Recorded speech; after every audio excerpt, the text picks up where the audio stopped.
Utang pajak penjualan.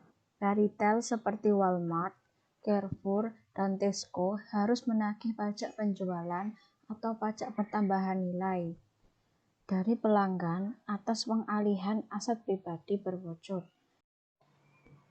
Jurnal tersebut menunjukkan penggunaan akun utang pajak penjualan pada penjualan sebesar $3.000 pada saat tingkat pajak penjualan yang berlaku adalah 4%.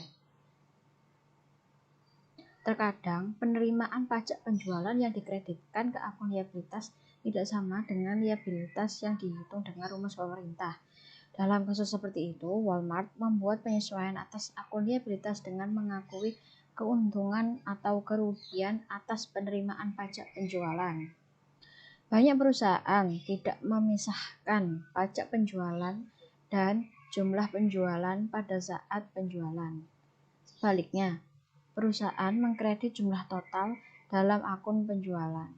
Kemudian, untuk mencerminkan jumlah aktual penjualan dan liabilitas pajak penjualan dengan benar, perusahaan akan mendebit akun penjualan untuk jumlah pajak penjualan pada penjualan tersebut dan akan mengkredit akun utang pajak penjualan dengan jumlah yang sama. Hutang pajak penghasilan. Sebagian besar pajak penghasilan bervariasi sesuai dengan jumlah laba tahunan.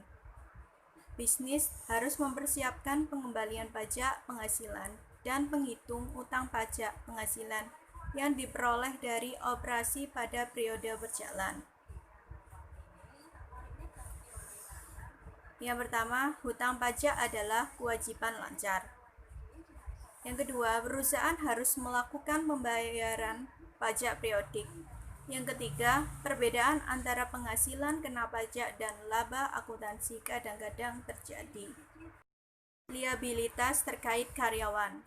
Jumlah yang terhutang kepada karyawan untuk gaji atau upah dan dilaporkan pada akhir periode akuntansi sebagai kewajiban lancar. Termasuk kewajiban lancar meliputi yang pertama, pemotongan gaji, yang kedua, cuti berbayar, yang ketiga, bonus. Contoh dari cuti berbayar, yakni diasumsikan bahwa Omicron Inc. mulai beroperasi pada tanggal 1 Januari 2011.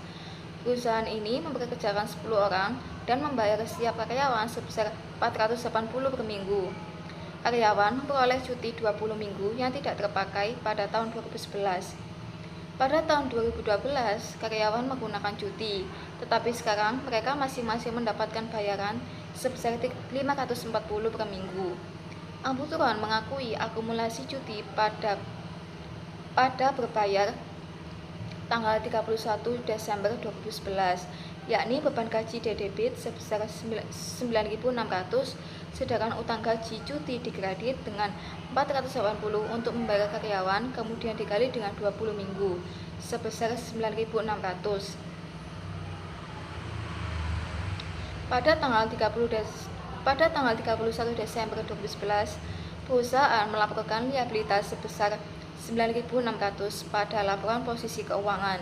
Pada tahun 2012, perusahaan mencatat pembayaran cuti berbayar, yakni hutang gaji cuti didebit sebesar 9.600 dan beban gaji sebesar 1.200, sedangkan kas dikredit sebesar 10.800. Contoh jurnal bonus karyawan, asumsikan bahwa Palmer menunjukkan laba untuk tahun 2011 sebesar 100.000. Perusahaan akan membayar bonus sebesar 10.700 pada bulan Januari 2012. Palmer membuat jurnal penyesuaian tanggal 31 Desember 2011 untuk mencatat bonus sebagai berikut. Beban bonus karyawan didebit 10.700, kemudian utang bonus bagi hasil dikredit 10.700. Pada bulan Januari 2012, ketika Palmer membayar bonus, perusahaan membuat jurnal sebagai berikut. Utang bonus bagi hasil didebit 10.700. Sekian presentasi dari kelompok kami. Apabila ada salah kata, kami mohon maaf. Wassalamualaikum warahmatullahi wabarakatuh.